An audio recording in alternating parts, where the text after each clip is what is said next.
give it all to the executives that run this operation. It can't just all go into the coffers and used for some other thing besides the medical expenses to treat the cancer patients and the emphysema patients and all the diseases attributed to smoking. We got to put these ads out that smokers have to pay for. And we got all these very poignant ads out there about, oh, horrors of smoking and you're a bad person and look what you're doing to your family by smoking. And they won't touch on the fact that diet has a huge part to do with whether or not you get a disease from tobacco. What was it? That black guy, veteran, he lived to be 117 years old. And when he was asked what he attributed his longevity to, smoking cigars and drinking whiskey. Where's that in their truth in advertising? What they omit, it's propaganda, it's lies. Do you understand? I mean, they're not going to tell you, well, also watch your diet too. A diet based on Twinkies, Ho-Hos, and RC Cola, and McDonald's burgers might make you sick too. We're not going to talk about that, are we? Yeah, I'm for truth in advertising. Hamming it up for the camera. You like that? I'd be a good actor, wouldn't I? If it's a dramatic scene. But really, I wish I was kind of a comedian. I try to be witty. I really do. You'll never find me talking like this one-on-one with anybody or even in a hot debate. I'll be well-mannered. I'll watch my etiquette, believe me. But, it's kind of fun that I can, do this in front of a camera. But yeah, I do feel strongly about this stuff because it annoys the hell out of me. And it compels me to speak out against the evil, the deceit in our land, which is ubiquitous. I mean, these damn politicians rubber stamping everything that the bankster class, the ones controlling the purse string, the money printers, everything they want, putting the nation in debt, and they say, we don't care, we'll just take over, and we get commensurate cost of living adjustments. We don't care. We're ahead of the game. Our numbers keep getting better. So they say, well, we don't care. Your problem, somebody else's problem.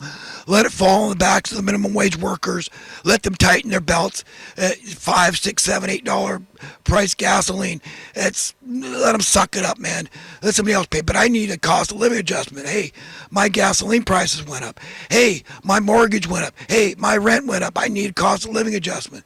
Gimme, gimme, gimme. And yeah, there's niches that get that. And the uppermost politicians are one of those niches. They get paid handsomely. Do you? Do you make enough to say, hey, this $5, $6 gasoline, no problem? No, I'm fine. Somebody else's problem, not my problem. I divorced myself from their problem. They're just stupid. They didn't get an education. They're just lazy. They're just unskilled workers. Cheat them, not me.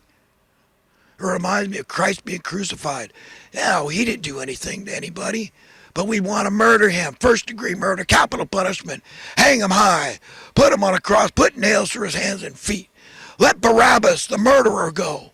Let him go free. That's the mindset. The fruits of the vast majority of people on planet Earth today are easily rotten if you don't watch your step, if you don't pray hard to God and say, God, straighten my heart, mind, my spirit, my soul out.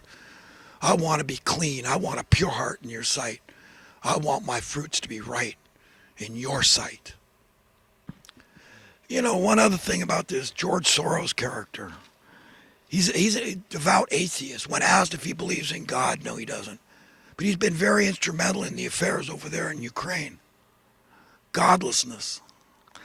This is one of the grievances that purportedly the Russians have. It's a godless nation. Maybe that's just what they say on the surface, but really it's about the price of wheat going up. I don't know. I'm not justifying what Russia did. God knows. Oh, I was hoping badly for a diplomatic solution. I'm so sorry for the Ukrainian people. I'm so sorry. Death, destruction. Men, women, and children dying, innocent, dying. It's horrible. Here's a few tips for anybody feeling like a rent slave out there, which is the majority of California residents. Join together.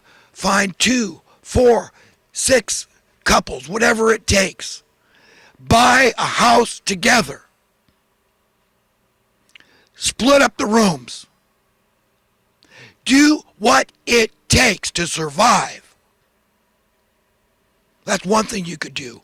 A well-organized rent strike. Camp out in front of the housing authority. Block the door. Block the back door.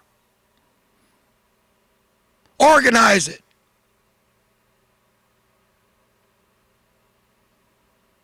Bitch, moan, complain. Get on the mainstream media. Say, I can't take it anymore. I'm already going hungry. I've tightened my belt as much as I can. The landlord raised my rent. It's the straw that broke the camel's back. I'm broke. I'm busted. I'm homeless now.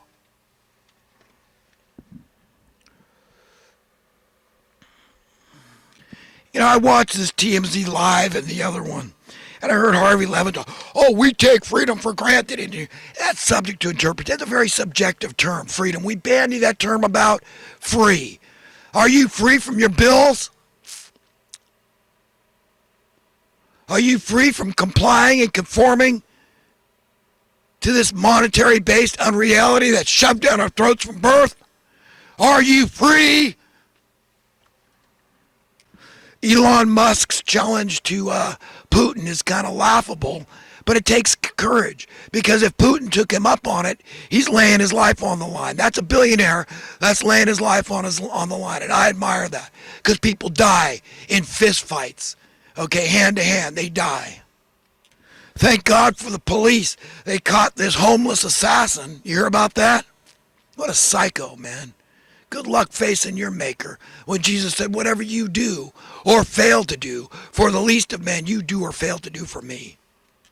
Yes, friends, I'm a devout, zealous egalitarian. If you don't know the term, look it up. I'm into fairness. I'm very much opposed to unfairness and injustice. And that's what it's rife in our land now. It's reached a peak. Okay, my whole life I've been watching it come to this peak, and I'm sick and tired of it. Do you blame me and other people like-minded like myself? I've had it up to here, man, and God has too. What does financial pressure do to people? It causes fear and loathing, depression,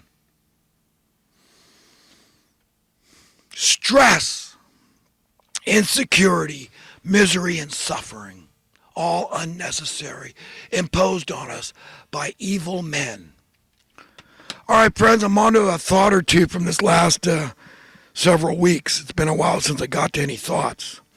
While I, as I must do, I love all the evil men, and at the same time, I do not like evil men's behavior. In fact, I hate it for the harm it brings upon others. Some harm very dire, even to the point of death. To the degree we think we can ever actually own anything is the degree to which we are deluded, and therefore delusional. Understand that your right, our right to free speech, includes the right to apologize as necessary. There's nothing wrong with eating a little crow, is there? The best part about being a man is women. All the terrible things society selectively make selected individuals experience make them want the rest of society to experience, and thereby a vicious circle of widespread societal miseries are birthed. When we talk about the, quote, worth of such and such, do we ever stop and consider the worth of simply being alive, of existing on God's green earth as human beings, God's literal offspring? Beyond that, do we thank our parents for life, human, godlike life Then do we seek to please our parents in every conceivable way, realizing the great value, the great worth of pleasing our parents, and discovering the only true source of genuine overall happiness. Well, friends, listen, I gotta leave it there. Best to everybody, including my enemies. Have a great day. Have a great eternity. Try to be a nicer and nicer human being and convince other people they want to be. And ask God to purify your evil heart like I've asked Him to do mine, because by nature, human nature, they're not pure, okay? And we need all the help we can get from above. Love one another as Christ.